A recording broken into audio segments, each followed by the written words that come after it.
In the summer of 930, a man named Ulfljótur returned to Iceland. He was not a warrior returning with treasure. He was a lawmaker returning with an idea. He had spent 3 years in Norway studying the laws of the Gulathing, one of the regional assemblies there. Iceland was a new land settled just a few decades earlier by Norse families seeking freedom from King Harald Fairhair's rule. But freedom was becoming messy. Disputes over land and livestock were settled with axes.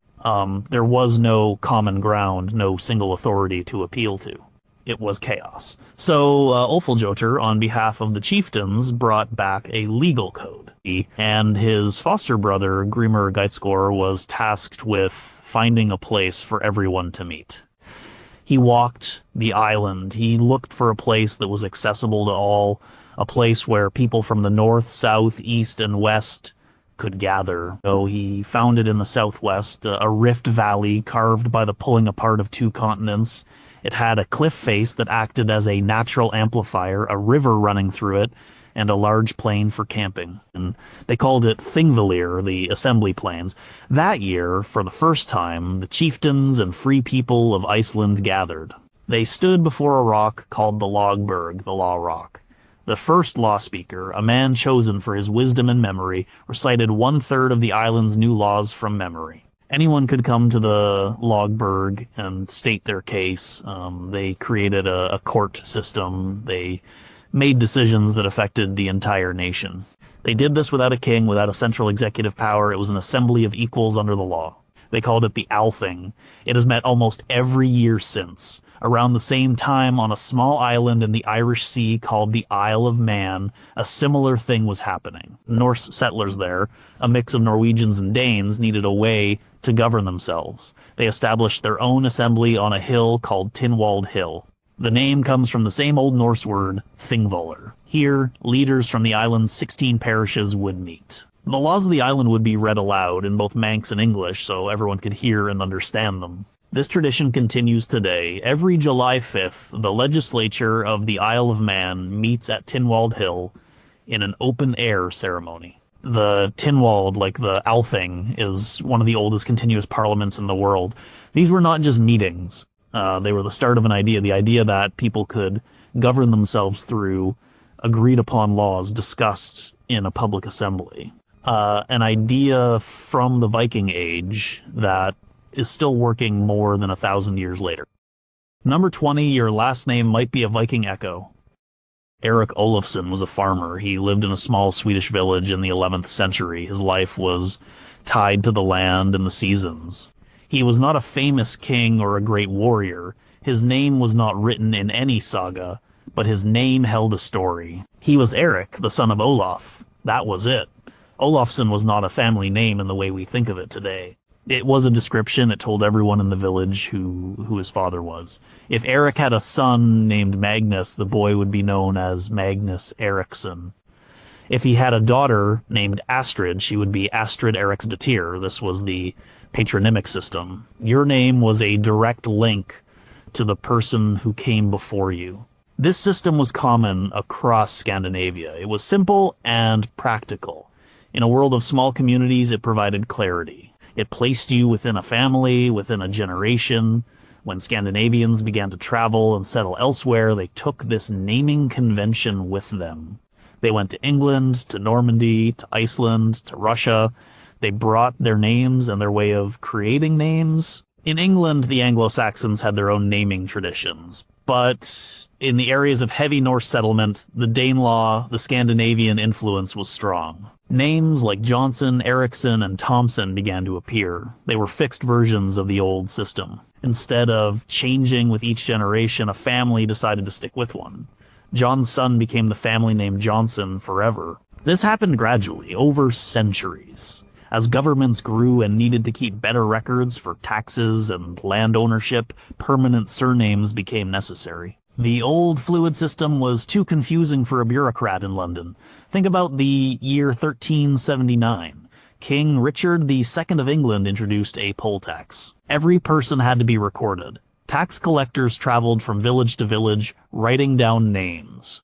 A man in Yorkshire might be recorded as Robert, son of William. His neighbor, of Norse descent, might be Thomas, son of John. Over time, these became Robert Williamson and Thomas Johnson. The son ending, a direct echo of the Old Norse Sonr, became one of the most common name endings in the English-speaking world. The same thing happened with other names. Henderson, son of Henry, Nelson, son of Neil, Peterson, son of Peter. This legacy is not just in the obvious son names. Many other common surnames have Viking roots. The name Scott originally referred to a person from Scotland, but it was also a common Viking personal name, Skoti. Swain comes from the Old Norse Svein, meaning a young man or servant, a name famously held by King Sweyn Forkbeard. The name MacLeod in Scotland is a mix of Gaelic and Norse. Mac means son of in Gaelic, and Leod comes from the Old Norse personal name Yoder, which meant ugly. So, the proud MacLeod clan name means son of the ugly one. It was likely a nickname that stuck. Even place names became surnames. A person living near a church might be called Kirk. Kirk is from the Old Norse kirkja, their word for church, which they had borrowed from Old English. Someone named Crosby lived near a cross, and a settlement, Beer. These are all pieces of a map telling a story of where someone was from, a story that became their identity. Eric Olafsson, the farmer, never knew that his simple way of naming his children would become a permanent feature of global culture. He was just telling the world who he was, the son of his father, and that simple act still echoes in phone books and family trees all over the world. Number 19, the city you live in was built on their trade. In the year 841, a fleet of longships sailed up the River Liffey in what is now Ireland. They were led by a chieftain named Thorgils or Turgesius, as the Irish annals called him. The local Irish settlements were small and scattered. The Vikings were looking for a base, a place to repair their ships, to spend the winter, and to consolidate the loot they gathered from raiding nearby monasteries. They found a spot where a smaller river, the Poddle, met the Liffey. The meeting of the waters created a dark pool. In Irish, this was Dublin. The Norsemen built a fortified settlement there, a long fort, a ship camp. This was the beginning of Dublin. Before the Vikings, Ireland had no real towns or cities. Society was rural, based on agriculture and monastic communities. The Vikings were different. They were merchants and traders as much as they were raiders. They needed centers of commerce. And their long fort at Dublin quickly grew into something more. It became a bustling port. Silver from the Middle East, amber from the Baltic, silks from Byzantium, and walrus ivory from Greenland passed through its docks. And it was a major center for the slave trade, a dark but crucial part of their economy. Captives from Ireland and Britain were sold in Dublin and shipped across the Viking world. This story was repeated across Europe. The Vikings did not just raid existing settlements, they founded new ones. They had an eye for strategic locations, a sheltered harbor, a navigable river, a defensible position. In England, the city of York was an old Roman town, but it was the Vikings who transformed it into Jorvik, the thriving capital of their northern kingdom.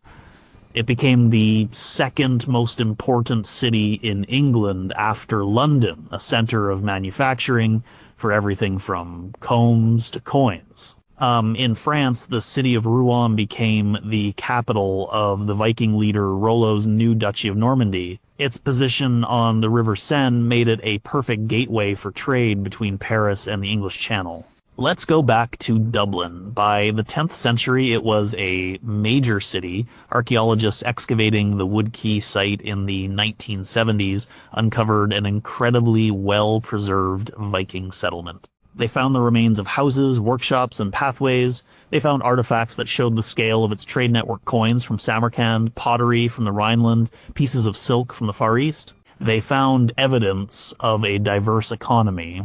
There were blacksmiths, shipbuilders, leather workers, and jewelers. They even found evidence of a mint. The Norse Gaelic kings of Dublin were striking their own coins by the year 997. This was a new kind of settlement in Ireland. It was urban, it was commercial, it was connected to a vast international network. The Irish initially fought against the Vikings, but eventually they began to integrate. Irish kings started to see the value of these urban centers. They fought to control Dublin, not to destroy it, but to possess its wealth and its trade routes. The establishment of these towns fundamentally changed the economic and social landscape of the places the Vikings settled. They introduced the concept of the urban commercial center to regions where it had not existed before. Many other cities owe their origins or their early growth to the Vikings. Limerick and Waterford in Ireland, Swansea in Wales, the name comes from Swin's AA, or Swains Island. The city of Borgaporvu in Finland began as a Swedish Viking fortress. The pattern was the same. A strategic location for trade and defense, a fortified settlement, and then the growth of a town around it. Thorgils was not trying to found a capital city in 841. He was just looking for a secure place to park his boats. But in doing so, he and men like him laid the foundations for some of the great cities of modern Europe.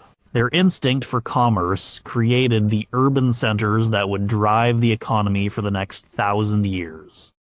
Number 18, they redefined the idea of a country. Before the late 9th century, Norway was not a single country. It was a collection of petty kingdoms. Each fjord, each valley, was ruled by its own local chieftain or king. They fought with each other constantly. Big alliances were temporary, betrayal was common, there was no sense of a unified Norway. You were from Vestfold or Hordaland or Trondelag. That was your country. Then came a man named Harold. He was the son of Halfdan the Black, a king in Vestfold in the south. The sagas tell a story about him. Harold wanted to marry a princess named Gyda. She refused him. She said she would not marry the king of a few small territories. She would only marry the king of all of Norway. According to the story, Harold took a vow. He would not cut or comb his hair until he had conquered the entire country. For years, he was known as Harold Tanglehair. Whether the story about Gyda is true or not, what Harold did was real. Starting around the year 872, he began a series of campaigns to unify Norway under his rule. It was a brutal and difficult process that took years. He used both force and diplomacy. He built a powerful fleet.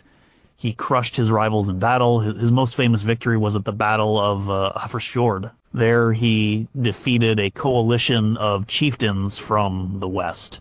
The sagas describe the sea being red with blood. After this battle, there was no organized opposition left. Harold had become the first king of a united Norway. He could finally cut his hair. From then on, he was known as Harold Fairhair. This was a revolutionary idea. The concept of a single nation-state ruled by one king under one set of laws was new to Scandinavia. Harald took control of all the farmland, making the previously independent farmers his tenants. They had to pay taxes to him. Many powerful families who refused to submit to his rule chose to leave. This was one of the major driving forces behind the settlement of Iceland. The first settlers of Iceland were, in a way, political refugees fleeing the creation of the modern nation-state. Harold's unification was not perfect. His sons and their descendants fought over the kingdom for generations. But the idea had been planted. The idea of Norway as a single entity now existed.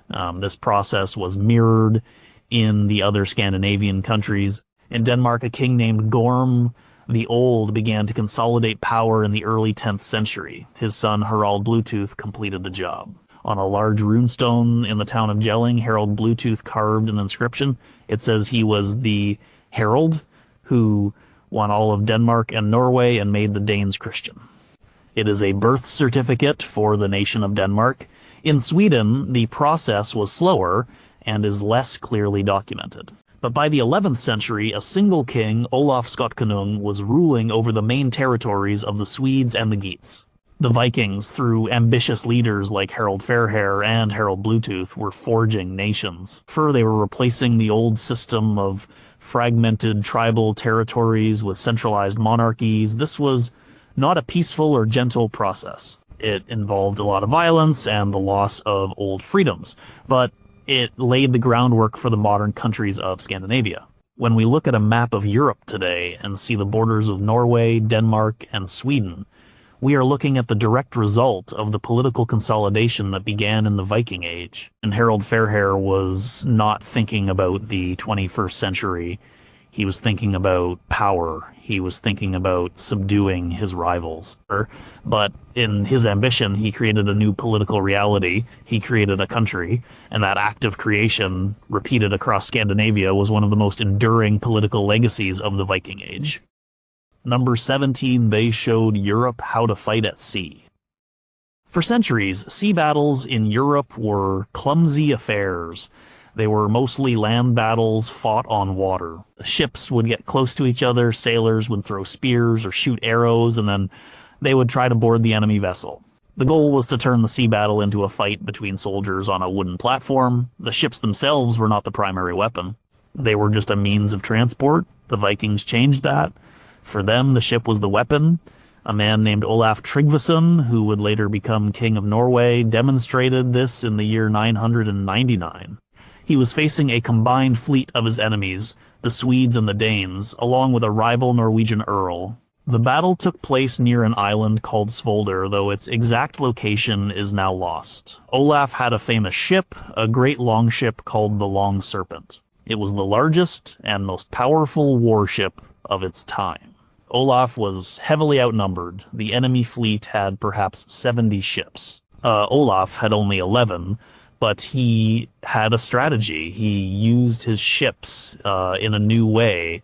He ordered his fleet to lash their ships together side by side with the Long Serpent in the center. This created a massive floating fortress. The enemy could not surround his individual ships. They had to attack the entire platform. This tactic concentrated his forces and made his smaller fleet much harder to defeat. The battle raged for hours. The Swedes and Danes attacked the ends of the line. They were repulsed. Then the Norwegian Earl, Eric Hakonarsson, brought his ship, the Iron Ram, into the fight. Eric's ship was also a formidable vessel with its prow reinforced with iron. Instead of trying a frontal assault, Eric used a different tactic. He brought his ship alongside the last ship in Olaf's line. His men overwhelmed it, cut it loose, and set it adrift. Then they moved to the next ship in the line. Slowly, methodically, Eric's forces worked their way down the line, capturing one ship after another. They were dismantling Olaf's floating fortress piece by piece. Finally, only the Long Serpent was left. The fighting on its deck was desperate. In the end, seeing the battle was lost, Olaf Tryggvason leaped overboard. He chose to drown rather than be captured. Although Olaf lost the Battle of Svolder, the tactics used by both sides showed a new level of sophistication in naval warfare. The idea of lashing ships together to create a defensive platform was a Viking innovation. So was the methodical dissection of that platform by an attacker like Eric. They understood how to use the ship's structure, its speed, and its maneuverability as part of the fight. The longship itself was a masterpiece of naval design. It was light, fast, and flexible. Its shallow draft meant it could travel up rivers far inland, taking enemies by surprise. Its symmetrical design meant it could reverse direction without having to turn around, a crucial advantage in a narrow fjord or a crowded battle. The Viking skill in shipbuilding gave them a huge technological advantage. They could move their forces faster and more unpredictably than any of their rivals. This mastery of the sea had a profound impact on European history. The Viking threat forced other nations to develop their own navies. King Alfred the Great in England is often credited as the father of the Royal Navy. He built a fleet of larger ships specifically to counter the Viking longships.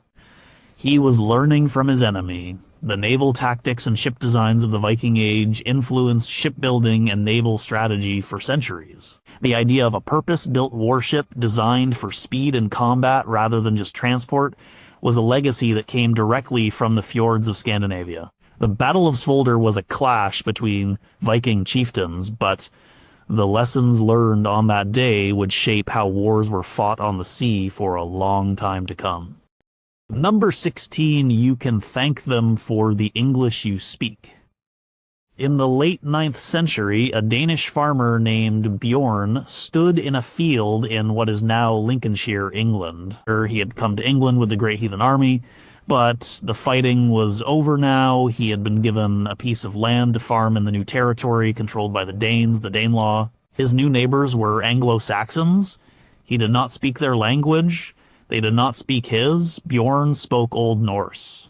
His neighbor, a man named Ethelred, spoke Old English. The two languages were related. They were both Germanic languages. Some words were similar, but many were not.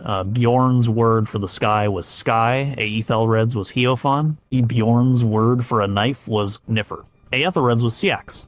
When they needed to trade or to warn each other of a wolf, communication was difficult, but they had to live together. So they found a way. Bjorn's children played with Ethelred's children. They grew up hearing both languages. They started to mix them. They took the simpler, more direct words. Sky was easier to say than Heofan, so sky became the word everyone used. The Old English word for egg was agru. The Old Norse word was egg, the Norse version one.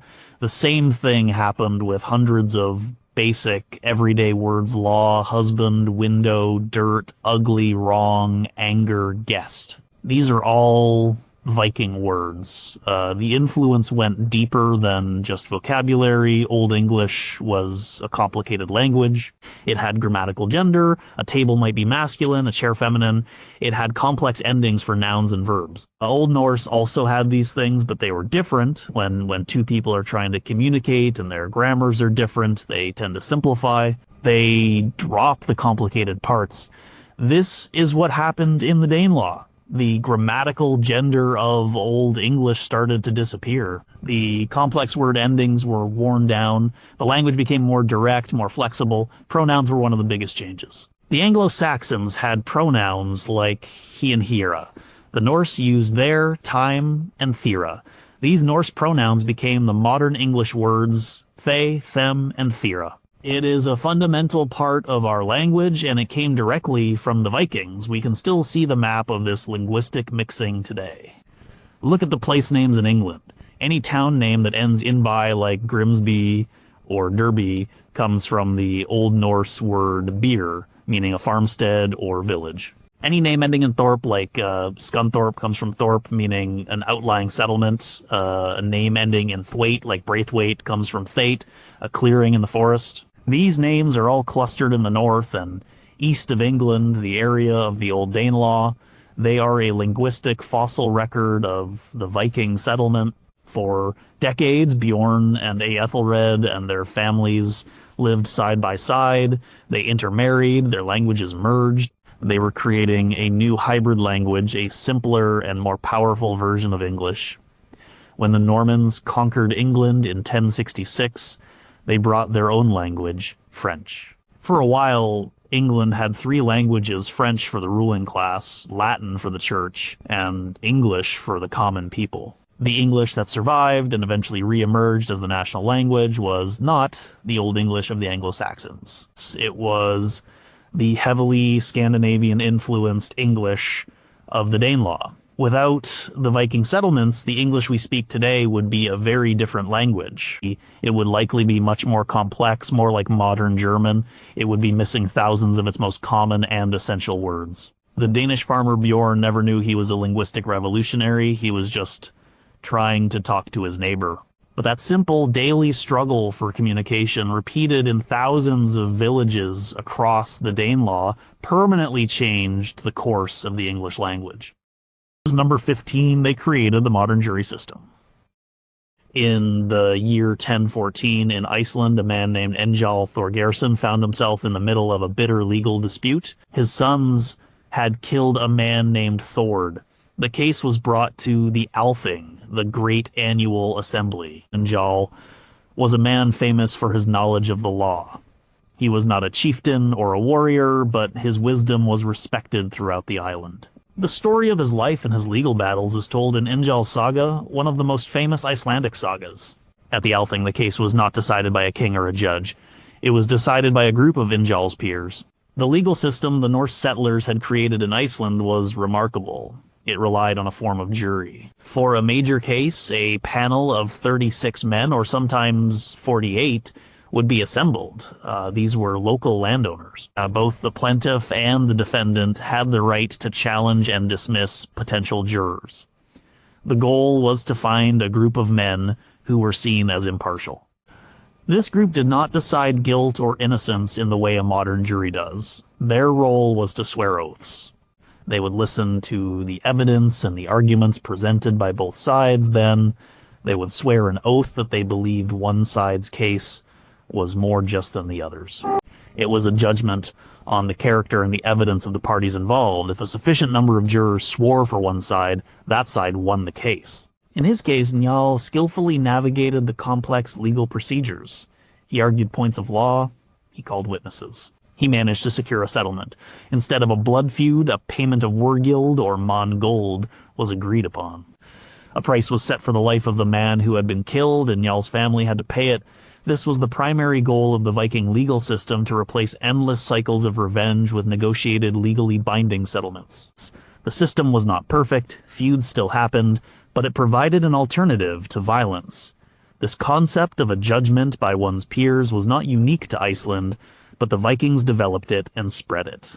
In the Danelaw in England, the Vikings introduced a similar system. A body of 12 senior thegns, or local nobles, was appointed in each district. Their job was to investigate crimes and bring charges against suspected lawbreakers. This was not a trial jury, but it was an early form of a grand jury. They were a sworn body of local citizens responsible for initiating legal proceedings. When the Normans conquered England in 1066, they brought their own legal traditions. But the Normans were themselves descended from Vikings who had settled in France. They were familiar with these ideas, and William the Conqueror kept many of the Anglo-Saxon and Anglo-Norse legal customs in place. He recognized their effectiveness. Over the next 2 centuries, the English legal system evolved.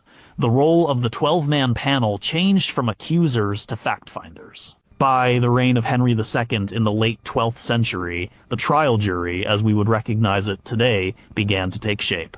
The idea that a person accused of a crime has the right to be judged by a group of their fellow citizens is a cornerstone of modern Western law. It is a fundamental protection against the arbitrary power of the state.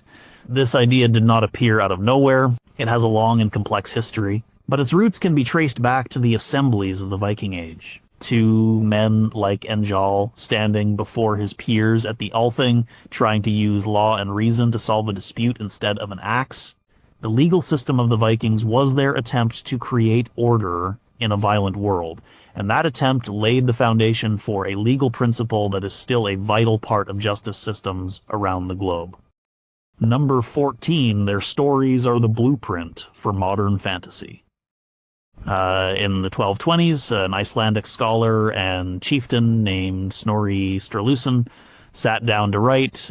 He was worried. The old stories, the myths of the Norse gods and heroes were fading. Iceland had converted to Christianity 2 centuries earlier. The old religion was gone. The poems that told the stories of Odin, Thor, and Loki were complex and full of obscure references that people no longer understood. Snorri feared that this vital part of his cultural heritage would be lost forever, so he decided to create a handbook.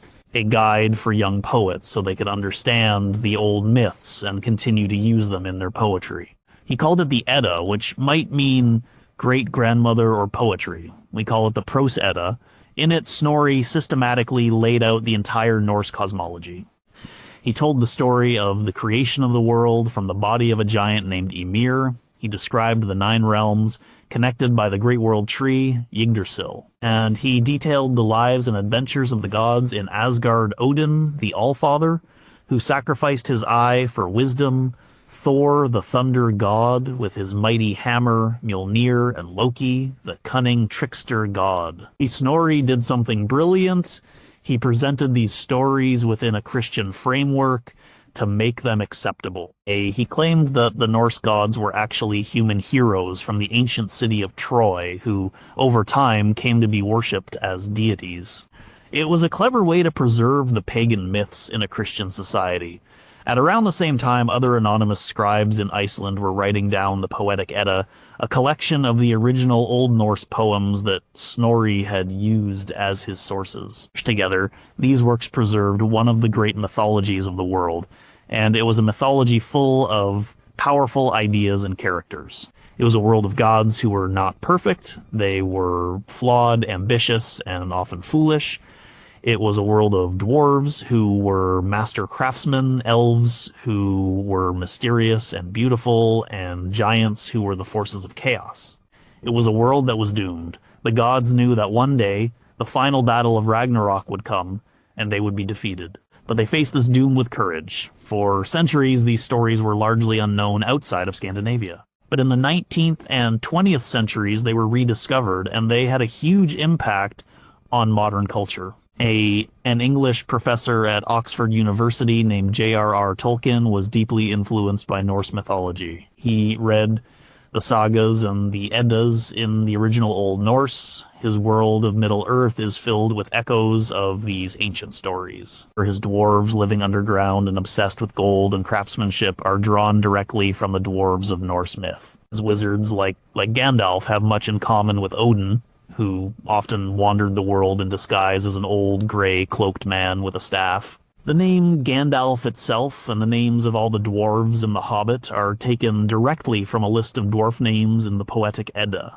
The concept of a world-ending battle, the struggle between good and evil, the sense of an ancient and fading world, all of these themes in Tolkien's work have their roots in the Norse vision of Ragnarok. Where Tolkien, in turn, created the template for modern fantasy literature, almost every fantasy novel, movie, or game that has come after him owes him a debt. And through him, they owe a debt to Snorri Sturluson. The idea of elves, dwarves, and great battles, the archetypes of the wise old wizard and the strong warrior, these are now staples of the fantasy genre. They feel timeless, but they have a source. Snorri Sturluson was not trying to create a genre of fiction. He was a historian and a preservationist. He was trying to save the stories of his ancestors from being forgotten. He could never have imagined that more than 700 years later. Those same stories about a thunder god and a trickster would be the basis for blockbuster movies seen by billions of people around the world.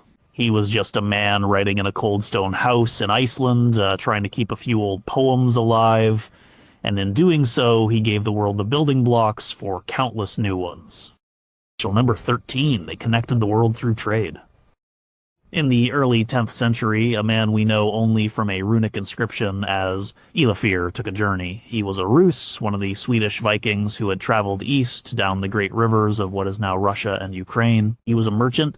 He and his companions loaded their ships not with weapons for raiding, but with goods for trading. They carried fine furs from the northern forests, sable, marten, and fox. They had honey and wax. They had walrus ivory from the Arctic. Their journey was long and dangerous. They sailed and rowed down the Dnieper River.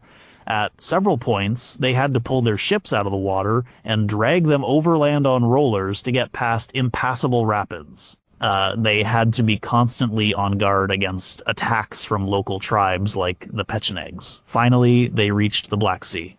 From there, they sailed to the greatest city in the world at that time, Constantinople, which they called Miklagard, the Great City.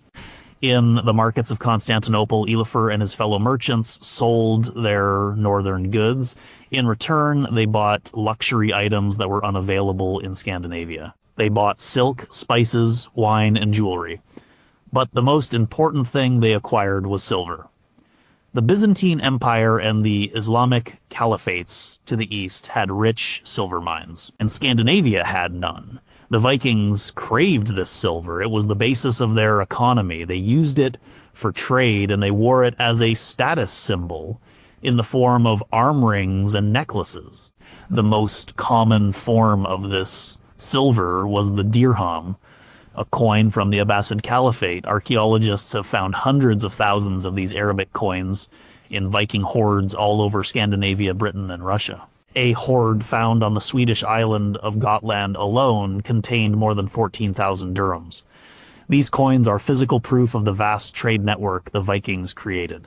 A coin minted in Baghdad or Samarkand in the 9th century could end up being buried for safekeeping in a field in Sweden a few years later. This eastern route, the route from the Varangians to the Greeks as it was known, was just one part of their network. To the west, they traded with England and Ireland for wheat, wool, and slaves. They sailed to Iceland and Greenland, establishing colonies and trading in wool, falcons, and ivory. From Greenland, they even reached North America, which they called Vinland, nearly 500 years before Columbus. Well, they were the first Europeans to establish a connection, however brief, between the Old World and the New. The Vikings were the great connectors of their age. They created a globalized economy that stretched from Canada to Central Asia. A person in Jorvik, York could be wearing an arm ring made from silver mined in Afghanistan, fastened with a pin decorated with amber from the Baltic coast, and drinking wine from France out of a glass made in the Rhineland, all while eating off a plate made of soapstone quarried in the Shetland Islands. This trade had a huge impact. It stimulated economies. It led to the growth of towns and cities like Dublin, York, and Kiev, which were founded or developed by the Vikings as major trading hubs. It led to an exchange of ideas and technologies. The Vikings were not just moving goods, they were moving information. Eilifur the merchant was not trying to change the world. He was trying to make a living. He undertook a risky journey to sell his goods for the best price. But in doing so, he and thousands of others like him were weaving a web of connections that spanned continents. They were breaking down the isolation of different regions. They were creating a more interconnected world. The global trade networks of today, with goods moving seamlessly from one side of the planet to the other, are a far more complex version of the system the Vikings pioneered with their longships and their thirst for silver. Number 12, their ships made the world smaller. In 1880, two sons of a farmer were digging a mound on their land at Gokstad in Norway. The mound was known locally as the King's Mound. As they dug, they hit solid wood. They had found a ship, not just a few planks, but an almost perfectly preserved Viking longship. The blue clay it was buried in had kept the oak timbers from rotting for 1,000 years. The Gokstad ship, as it came to be known, was a revelation. It was not a reconstruction from saga descriptions. It was the real thing. It was 23 meters long, sleek, and elegant. It was built using the clinker method, where the planks of the hull overlapped, giving it both strength and flexibility. This flexibility was key. The ship was designed to ride with the waves, to bend and flex rather than resist them. This made it incredibly seaworthy. It could handle the rough waters of the North Atlantic. The ship was propelled by both sail and oars. It had a single large square sail made of wool. This allowed it to travel long distances across open water. It also had 16 pairs of oars. When the wind died or when they needed to maneuver in a narrow fjord or up a river, the crew could row. Its draft was very shallow, less than a meter. This meant it could sail right up to a beach for a surprise landing or travel far inland on rivers that were inaccessible to other deeper ships. The Gokstad ship was a masterpiece of design and engineering. It was a multi-purpose vessel. It could be used for trade, for exploration, and for war. It was fast, it was versatile, and it was beautiful. The Vikings' ability to build ships like this was the foundation of their entire age. It was their key technological advantage. It allowed them to do everything they did. Think about a voyage in a ship like this in the 10th century. A crew of around 30 to 40 men. The ship was open to the elements. There was no shelter, no cabin.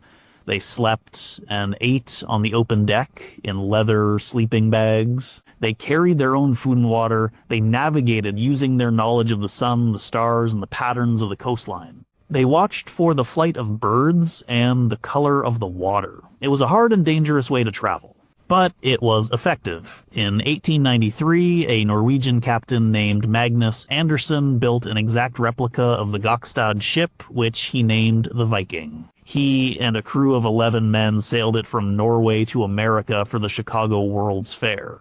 They crossed the North Atlantic in just 28 days. The ship handled the ocean swells perfectly. Anderson proved that the longship was not just a coastal vessel.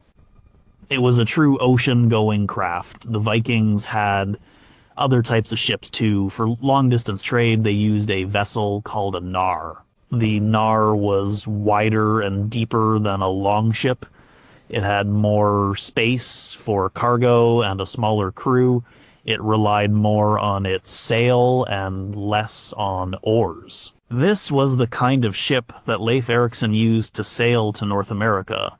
It was the cargo truck of the Viking Age. This technology of the ship is what made the Viking Age possible. It gave them unparalleled mobility. They could strike anywhere along the coasts of Europe with little warning. They could explore and settle new lands like Iceland and Greenland. They could establish trade routes that spanned thousands of miles. The world, which had seemed so large and fragmented, suddenly became smaller and more accessible to those who had the ships to travel it.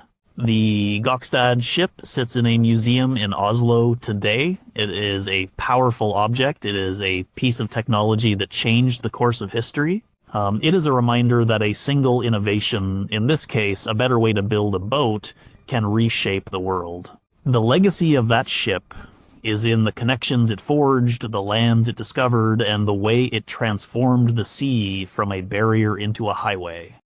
Number 11. They were master navigators in a world without maps. In the year 982, a man named Eric the Red was exiled from Iceland. He had been involved in a feud and had killed several men. The Althing banished him for 3 years. Eric had heard rumors of a large land to the west. A Norwegian sailor named Gunnbjorn Olfsson had been blown off course years earlier and had sighted it. Eric decided to use his exile to explore this new land. He set sail from the west coast of Iceland. He had no compass. He had no GPS. He had no map. He was sailing into the vast empty expanse of the North Atlantic. How did he find his way? He used a collection of skills and observations that seem almost like a sixth sense to us today. First, he used the sun. On a clear day, he could use the position of the sun at noon to get a rough idea of his latitude. He might have used a simple tool, like a sun shadow board, to measure the length of the sun's shadow at midday. As long as he kept that shadow length the same each day, he knew he was sailing on a straight line, east to west. Second, he used the stars. At night, he used the North Star, Polaris, to maintain his heading. The height of the North Star above the horizon is a direct indicator of your latitude. Or if he kept the star at the same height, he knew he was not drifting north or south.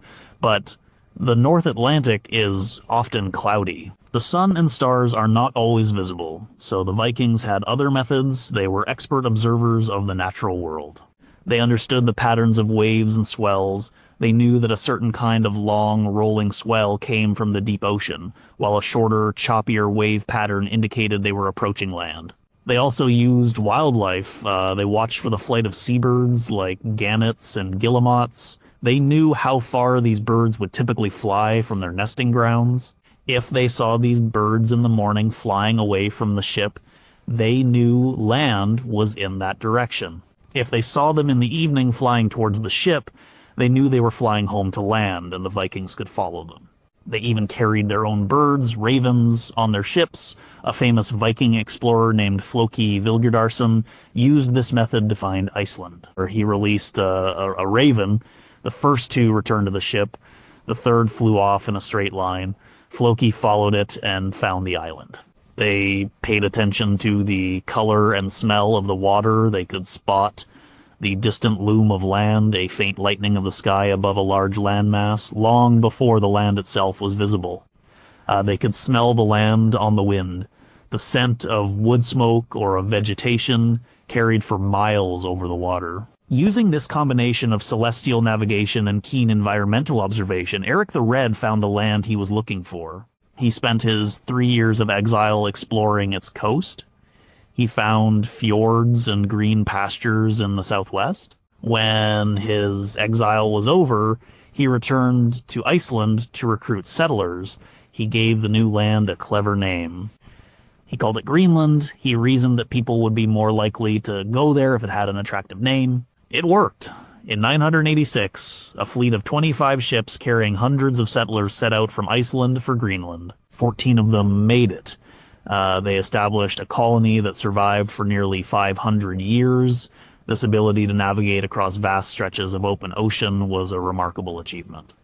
It allowed the Vikings to discover and settle the Faroe Islands, Iceland, and Greenland. It took them to North America, making them the first Europeans to reach the continent. This legacy of navigation is not just about finding new lands, it is about a way of seeing the world. It is about a deep understanding of the natural environment and a confidence in one's ability to find a way through it. In an age before technology gave us easy answers, the Vikings showed that the most powerful navigational tool was a well-trained human mind. On number 10, they challenged the traditional roles of women. In the 10th century, a young woman named Freydis Eriksdottir lived in the Norse settlement in Greenland. She was the daughter of Eric the Red, the colony's founder. According to the saga of the Greenlanders, she was a fierce and ambitious woman. She was not content to stay at home while the men went on voyages of exploration and trade. Around the year 1010, she joined an expedition to Vinland, the land her brother Leif Erickson had discovered in North America. She was a partner in the venture, not just a passenger. The expedition set up a camp at Leif's old settlement, but tensions soon arose between Freydis's group and another group of Icelanders they were sharing the camp with. A dispute broke out over the use of the houses. The saga then tells a dramatic story. Freydis instigated a conflict, telling her husband that the other group had attacked her. She demanded that he and her men take revenge. They attacked the Icelanders' camp and killed all the men, but they refused to kill the 5 women who were with them. The saga says Freydis was furious. She picked up an axe herself and killed the 5 women. It is a brutal and shocking story. Another story about Freydis in Vinland is told in the saga of Eric the Red. In this version, the Norse settlement is attacked by the native people, whom the Norse called Skrælings. The Norsemen, terrified by the fierce attack, begin to flee. Freydis, who was pregnant at the time, could not run as fast. She shouted at the fleeing men, "Why do you run from such pitiful wretches, brave men like you? If I had a weapon, I think I could fight better than any of you." She saw a sword lying on the ground. She picked it up. She then bared one of her breasts and slapped it with the flat of the sword, letting out a fearsome war cry. And the Skrælings, seeing this wild, half-naked, screaming pregnant woman, were so frightened that they retreated. Whether these stories are literally true is debatable. The sagas were written down centuries after the events they describe, but they tell us something important about how Viking society viewed women. The fact that a character like Freydis could even exist in their stories shows that they had a different conception of a woman's role. Viking women were not equal to men in the modern sense. It was a patriarchal society, but compared to women in many other parts of Europe at the time, they had a surprising amount of freedom and authority. The law gave them rights. A woman could inherit property, she could run a farm or a business if her husband was away or had died. She was the mistress of the household, a position symbolized by the keys she wore at her belt. She had the right to divorce her husband. If a husband was abusive or failed to provide for the family, a woman could legally end the marriage and take her dowry with her. Archaeology backs this up. The graves of powerful women have been found buried with symbols of their wealth and authority. The famous Oseberg ship burial in Norway from the 9th century contained the remains of 2 women, one older and one younger. They were buried with immense treasure, suggesting they were women of very high status, perhaps a queen and her attendant. The figure of the Shield Maiden, the female warrior, is a popular image from the sagas, while the historical evidence for actual female warriors is debated. The idea of them was clearly present in the Viking imagination. It reflects a culture where women were expected to be strong, resourceful, and capable of defending themselves and their homes. Freydis Eriksdottir was an extreme example,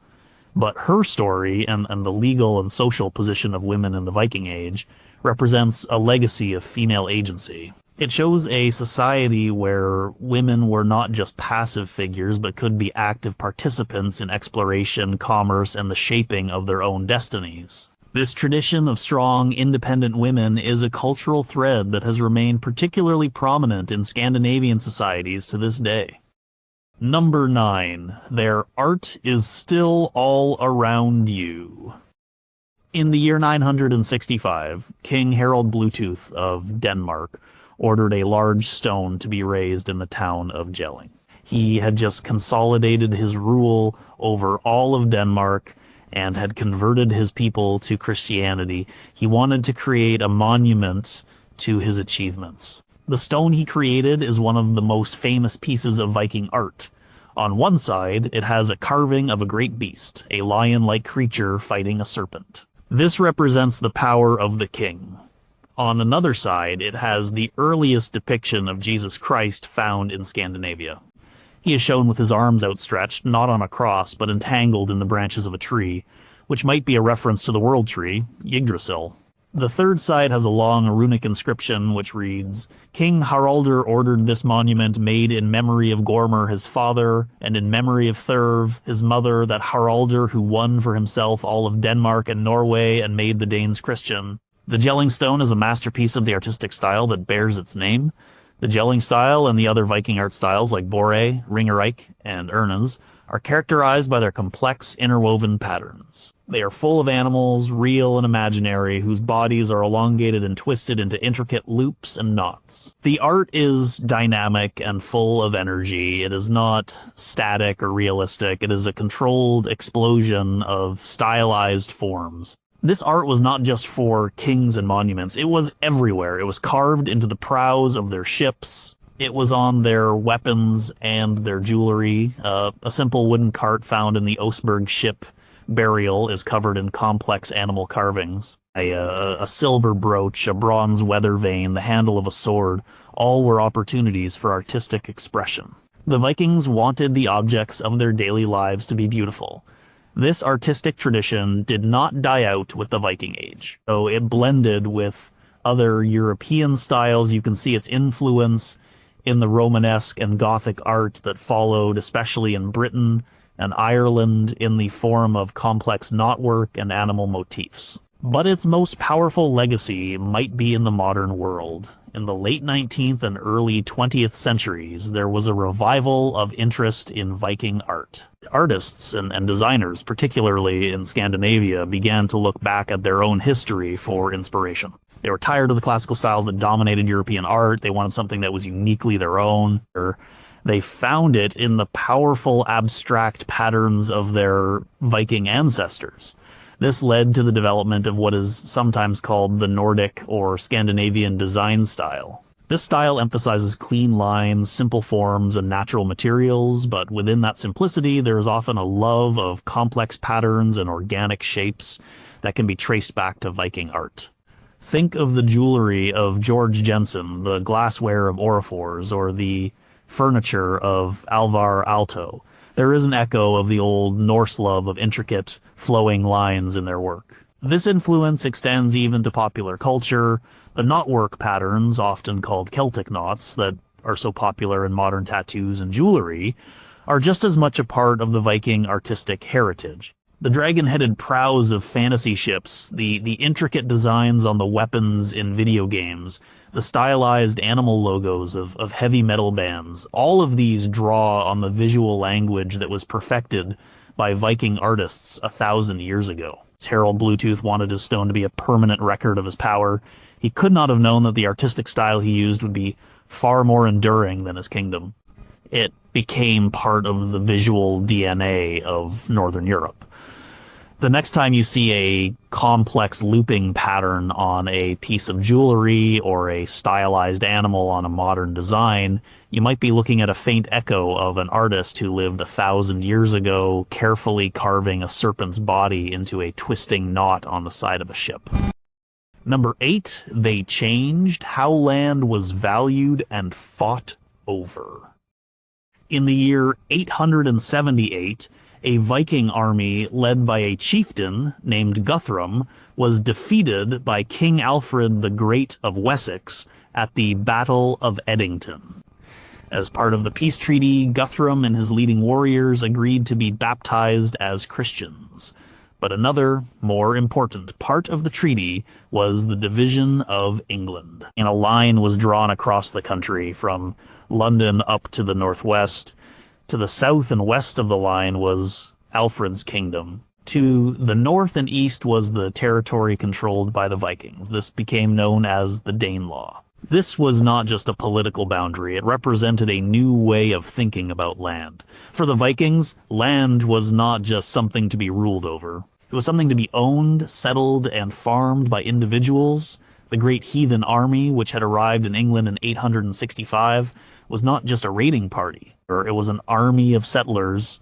After years of fighting, they wanted a place to call their own, so they began to divide up the land of the Danelaw among the warriors of the army. In an Anglo-Saxon chronicle from the year 876 records that the Viking leader Halfdan shared out the land of the Northumbrians, and they proceeded to plow and support themselves. This was a fundamental shift. These warriors were putting down their swords and picking up plows. They were becoming farmers and landowners. This had a profound effect on the English countryside. The Vikings brought with them their own system of land measurement and social organization. They divided the land into units called plowlands or carucates, the amount of land that could be plowed by one team of 8 oxen in a year.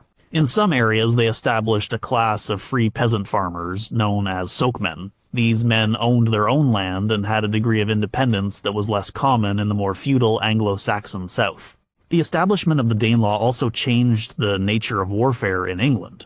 Before the Vikings, wars were often about capturing kings and forcing submission. The Vikings introduced a more brutal and territorial kind of warfare.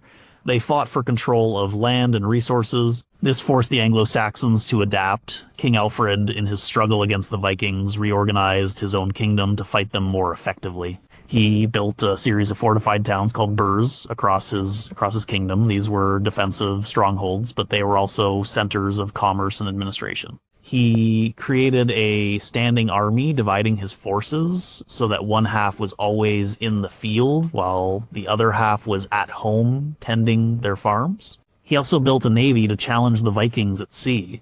In essence, the Viking threat forced the Anglo-Saxon kingdoms to become more organized, more militarized, and more centralized. The struggle for control of the land of England forged the Kingdom of England. By the time Alfred's grandson Athelstan defeated a combined army of Vikings and Scots at the Battle of Brunanburh in 937, he was able to call himself the first king of all the English. The legacy of the Danelaw can still be seen today. The legal and social distinctions between the north and east of England and the rest of the country persisted for centuries. The high number of free peasants in the Domesday Book of 1086 in the former Danelaw counties is a testament to this. The place names, the dialect, and even the genetic makeup of the population in this region still show a strong Scandinavian influence. The treaty between Alfred and Guthrum was a pragmatic solution to end a long and bloody war, but it had consequences that neither man could have foreseen. It began a process that transformed the English landscape, reshaped its society, and ultimately led to the creation of a unified English kingdom. It all started with a simple, powerful idea that a warrior could settle down and claim a piece of land as his own. Number 7, they gave us the idea of North America before Columbus. Around the year 1000, a man named Leif Erickson set sail from the Norse colony in Greenland. He was the son of Eric the Red. He had heard stories from another sailor, Bjarni Herjolfsson, who had been blown off course years before and had sighted land to the west. Bjarni had not gone ashore. Leif, who was described as a wise and ambitious man, decided he would. He bought Bjarni's ship, gathered a crew of 35 men, and set out to retrace the voyage. He sailed west across the Davis Strait. The first land he came to was a barren place of flat rocks and glaciers. He named it Helluland, or Land of the Flat Stones.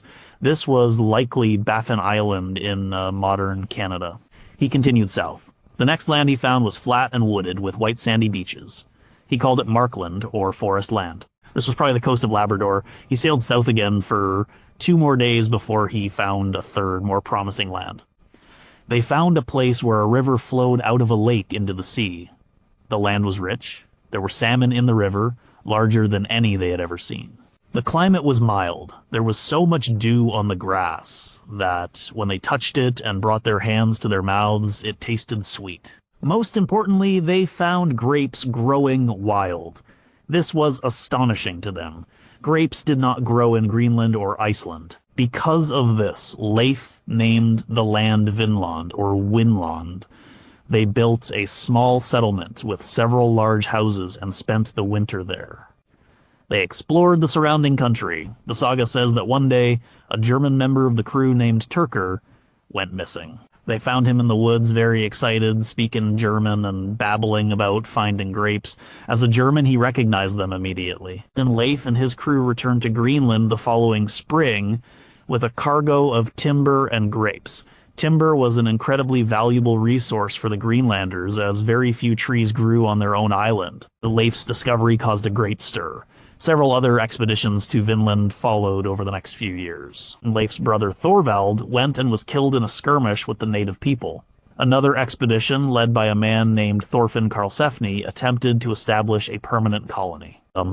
They brought livestock and women and a child. Snorri Thorfinnsson was the first European known to be born in the Americas. But the colony did not last. The Norse were few in number. They were far from home, and their relationship with the native people, the Skraelings, was hostile. After a few years, they abandoned the settlement and returned to Greenland. For centuries, these stories were just that, stories, preserved in the Icelandic sagas. Many historians doubted they were true, but in 1960, a Norwegian husband and wife team of archaeologists Helge and Anstein Ingstad made a remarkable discovery. At a place called L'Anse aux Meadows on the northern tip of Newfoundland in Canada, they found the remains of a Norse settlement. They excavated 8 turf-walled buildings. They found a smithy where iron had been worked. They found artifacts of clear Norse origin, including a bronze ring-headed pin and a soapstone spindle whorl. The radiocarbon dating placed the settlement right around the year 1000, exactly the time of Leif Erickson's voyages. This was physical proof. The sagas were true. The Vikings had reached North America almost 500 years before Christopher Columbus. Leif Eriksson's voyage was, in the long run, a dead end. The Norse colony did not survive. It did not lead to a permanent European settlement of the Americas, but it was an incredible achievement of exploration and seamanship. It pushed the boundaries of the known world. The legacy is not just about being first, it is about the human drive to explore, to sail over the horizon just to see what is there. Leif Erickson was not looking for a new trade route to Asia.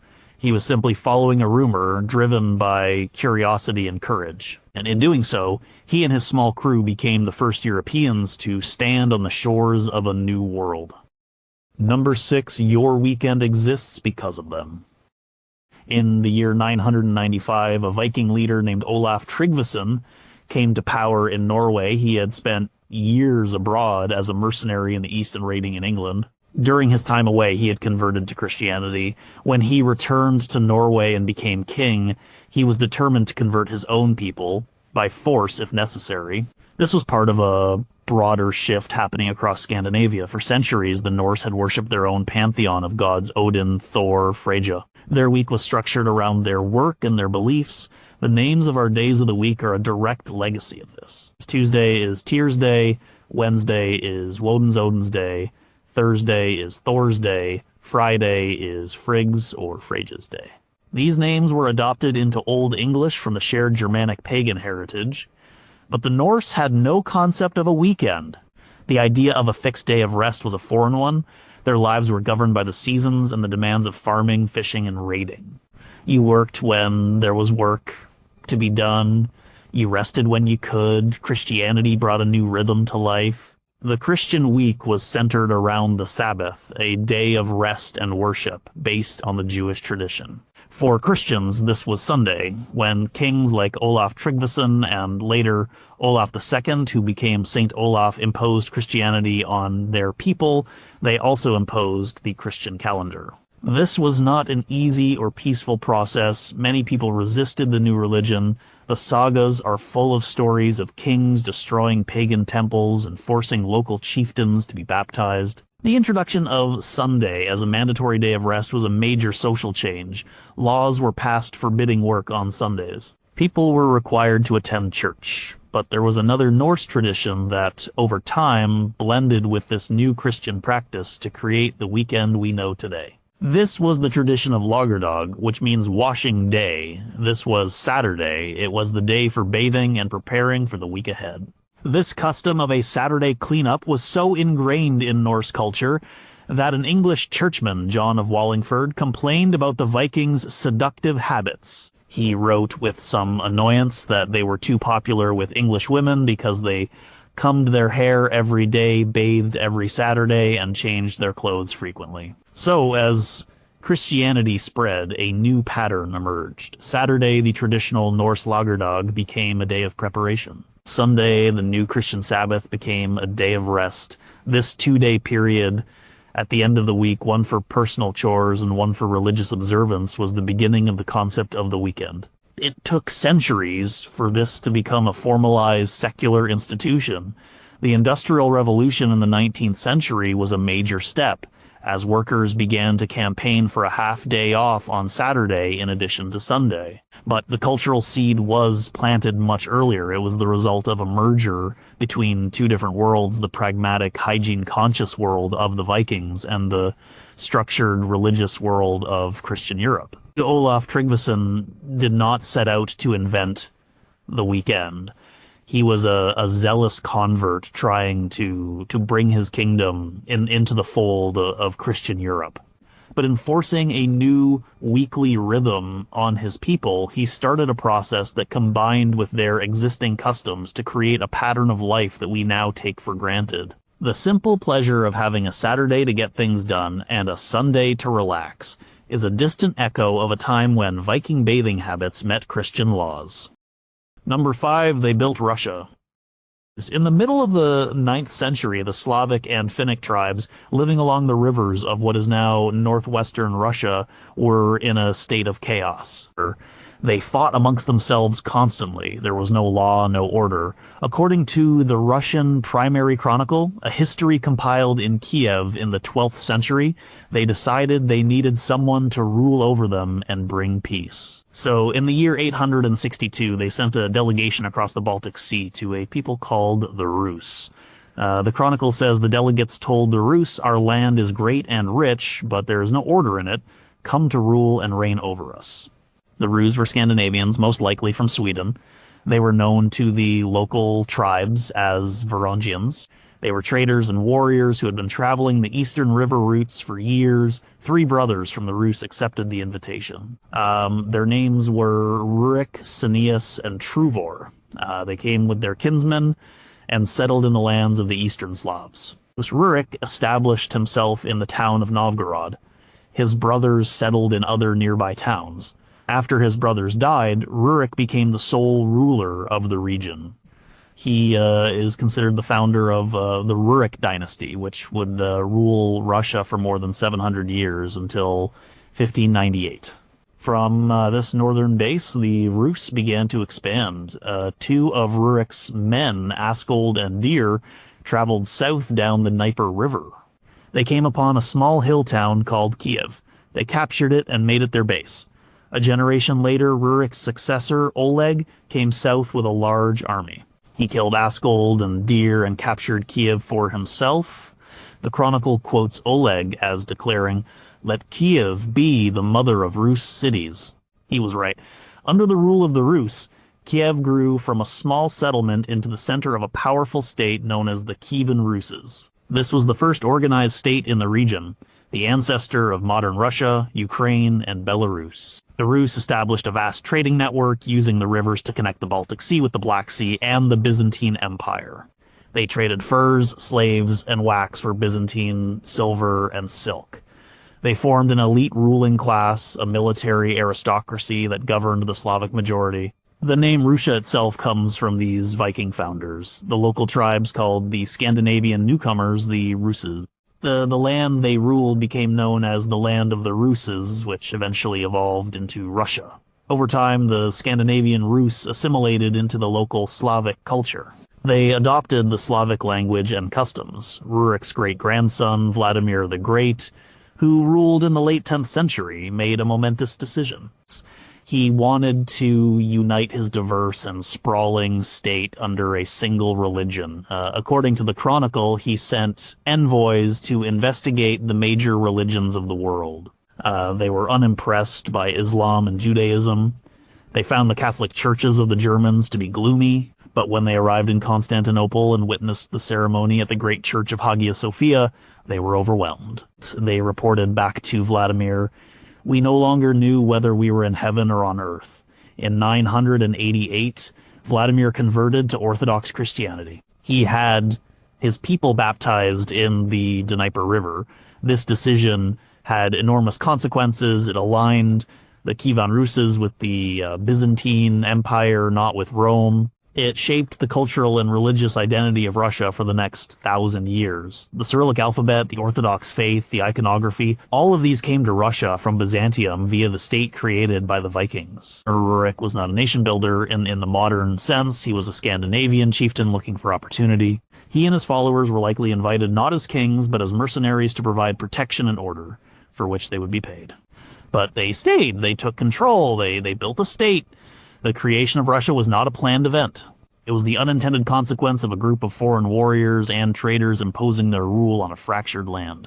But their legacy is undeniable. The very name and the origins of the Russian state are a direct result of these eastern-bound Vikings.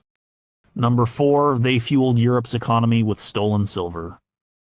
In the year 991, a fleet of 93 Viking ships arrived off the coast of Essex, England. They were led by a Norwegian chieftain, Olaf Tryggvason. They sailed up the Blackwater River and camped on an island. The local English forces, led by an ealdorman named Bertnoth, gathered on the mainland. The two armies faced each other across a narrow causeway that was only passable at low tide. The Battle of Malden was about to begin. The Vikings demanded tribute. A messenger shouted across the water, "It is better for you to pay off this spear rush with tribute than that we should share such a harsh battle." Bertnoth, in a famous display of pride, shouted back, "We will pay you tribute with spears and swords." He then made a fateful decision. He allowed the Viking army to cross the causeway so they could fight a proper battle on open ground. The English fought bravely, but they were defeated. Bertnoth himself was killed. The battle was a disaster for the English, and it set a dangerous precedent. The English king, Aethelred, who history has unkindly named the Unready, a poor translation of Unrad, meaning ill-advised, decided he could not defeat the Vikings in battle. So he decided to pay them to leave. He and his council agreed to pay the Viking army a sum of 10,000 Roman pounds of silver. This was the first official payment of what became known as the Danegeld. It was a huge amount of money. A single pound of silver was a fortune at the time. To raise it, a national tax had to be levied across all of England. This was the first direct nationwide tax in English history. It was an act of desperation, and it did not work. The payment only encouraged the Vikings. They saw that England was rich and its leaders were willing to pay to avoid a fight. So they kept coming back, and each time they demanded more. In 994, they were paid £16,000. In 1002, £24,000. In 1007, £36,000. In 1012, an incredible £48,000 of silver was paid out. Over a period of about 25 years, the English paid out a staggering amount of silver. Archaeologists estimate it was the equivalent of millions of silver pennies. This massive transfer of wealth had a huge impact on the European economy. The silver did not just disappear, it was taken back to Scandinavia by the Viking warriors. There, it was melted down and made into jewelry or used as currency. It was spent. This huge injection of capital into the Scandinavian economy fueled a boom in trade and development. It financed the building of ships and the launching of new expeditions. The wealth of England was in effect paying for the continuation of the Viking Age. The silver also flowed out from Scandinavia along their trade routes. Scandinavian merchants used English silver to buy goods in the Baltic, in Russia, and in the Middle East. Hordes of English pennies from this period have been found all over northern and eastern Europe. The Danegeld was not just an English problem, it was a European economic event. For England, the Danegeld was a catastrophe. It drained the kingdom of its wealth, it undermined morale, and it ultimately failed to buy them peace. In 1013, the Danish king Sweyn Forkbeard decided to stop collecting the money and just take the kingdom instead. He launched a full-scale invasion and conquered England. The legacy of the Danegeld is complex. It established the principle of a national tax system in England, a system that would be used by later kings for more constructive purposes. But more importantly, it shows the sheer scale of the Viking enterprise. They were not just small bands of pirates. They were organized armies capable of extorting vast sums of money from entire kingdoms. The silver they took from England was like a massive stimulus package for the Viking world. It funded their adventures, built their towns, and changed the economic balance of power in Northern Europe for a generation. Number 3. They invented the open-source religion.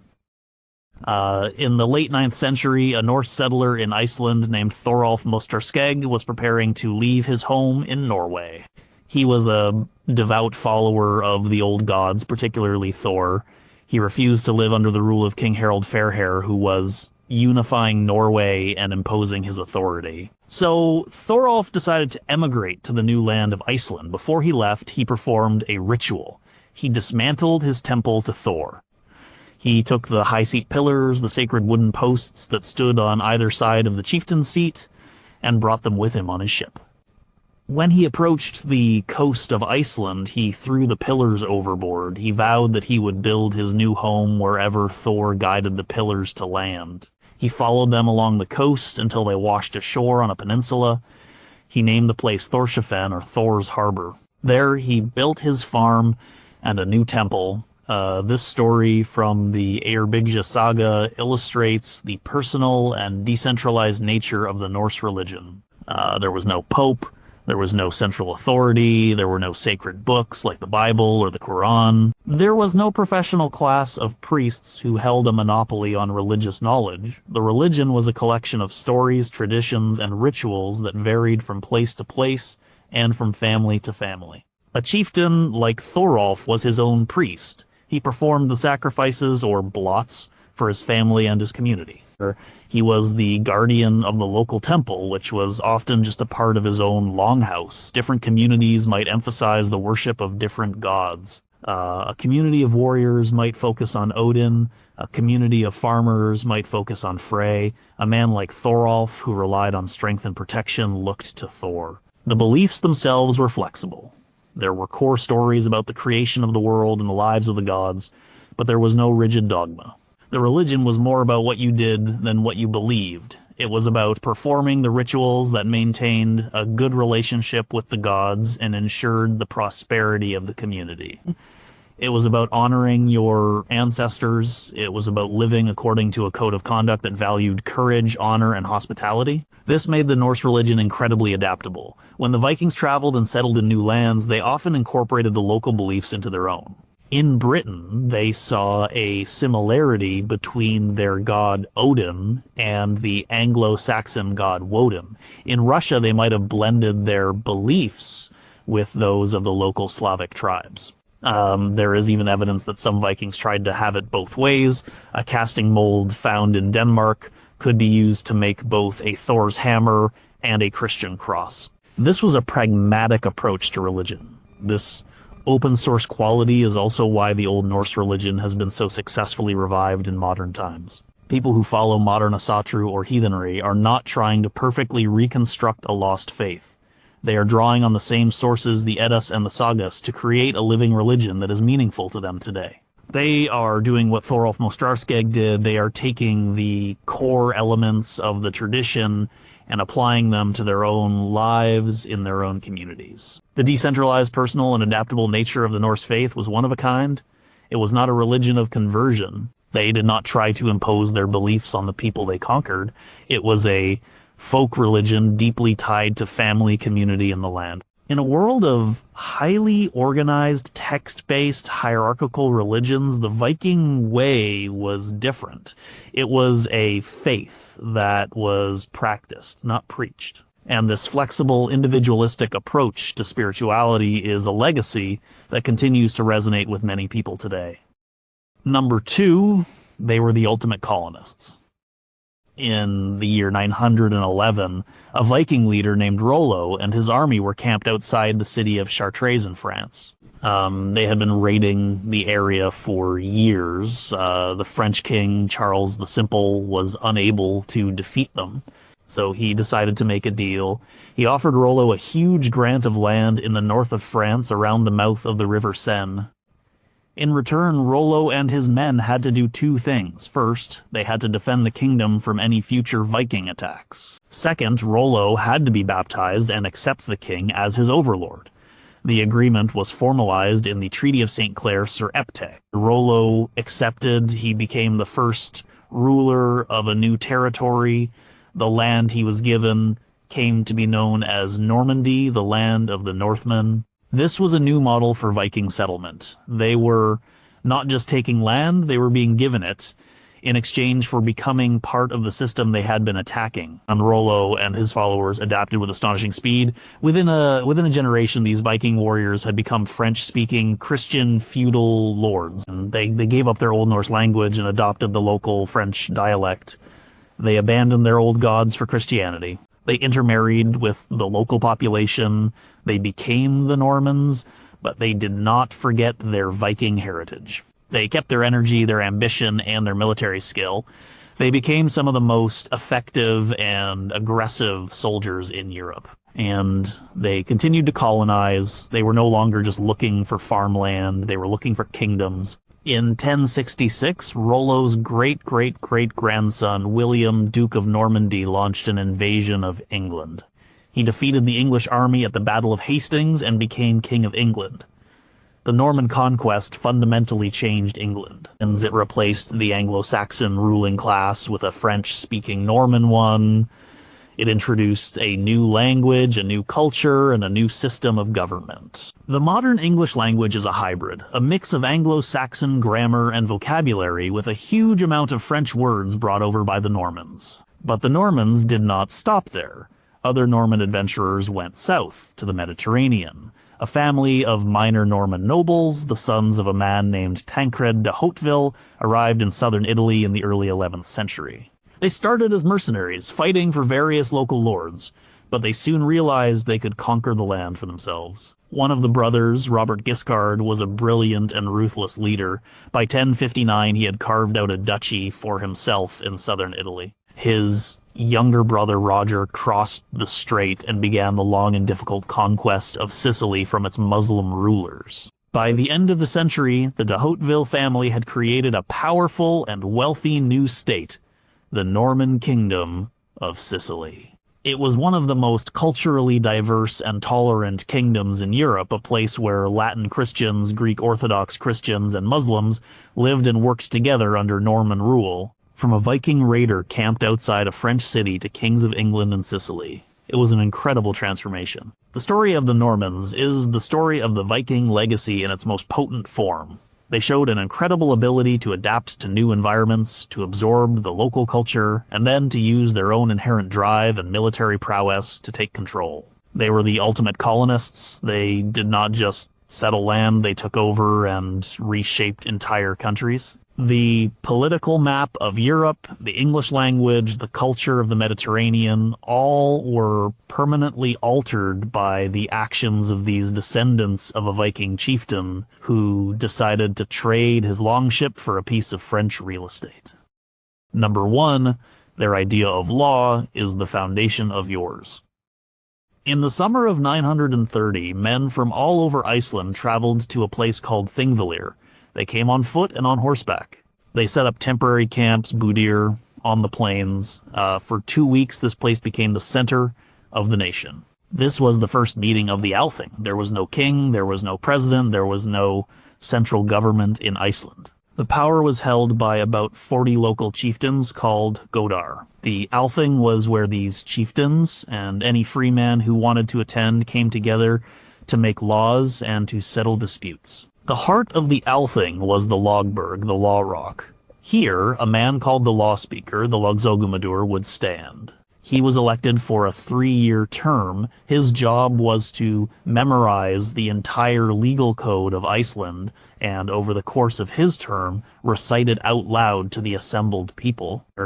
He was a living law book. He was also the presiding officer of the assembly, but he had no power to enforce his decisions. He was a guide, not a ruler. The Althing had two main parts. There was the legislative part, the Lagretta. This was a council of the chieftains. They were the ones who created new laws and amended old ones, but they did so in public, where everyone could hear their debates. And their decisions had to be approved by the law speaker. Then there was the judicial part. A series of courts were set up to hear legal cases. Disputes over property, inheritance, or injury were brought before these courts. A panel of men would be appointed to hear the case, and they would deliver a verdict. But again, there was no police force to enforce the verdict. If a man was found guilty and ordered to pay a fine, it was up to the person who won the case to collect it with the help of his friends and family. If the guilty party refused to accept the verdict, he could be declared an outlaw. This meant he had no legal rights. Anyone could kill him without punishment. His property could be seized. It was a civil death. This system was extraordinary for its time.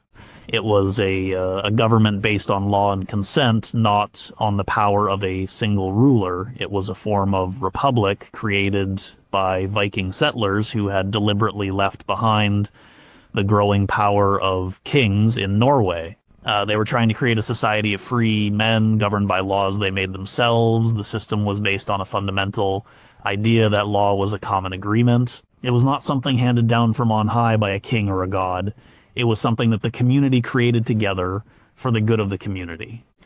It was a tool for resolving conflicts peacefully. The goal was to avoid feuds, to replace the axe with the argument. Of course, it did not always work. The sagas are full of stories of legal disputes that escalate into violent blood feuds. The system was fragile. It depended on the willingness of powerful men to accept the rule of law. In the 13th century, after a long and destructive civil war, the system broke down, and Iceland came under the rule of the Norwegian king. But the idea behind the Althing did not die. The assembly continued to meet at Thingvellir for centuries. The legacy of this Viking experiment in self-government is profound. It is the idea that law should be public and accessible to all. It is the idea that disputes should be settled by an impartial court of one's peers. It is the idea that government should be by the consent of the governed. These are the foundational principles of modern democracy and the rule of law. The men who gathered at Thingvellir in 930 were not philosophers or political theorists. They were practical farmers and chieftains trying to find a better way to live together. They were trying to build a society where a man could be secure in his property and his person. And in doing so, in that remote volcanic island 1,000 years ago, they created one of the most advanced and enduring political legacies of the Viking Age. They created a government of laws, not of men.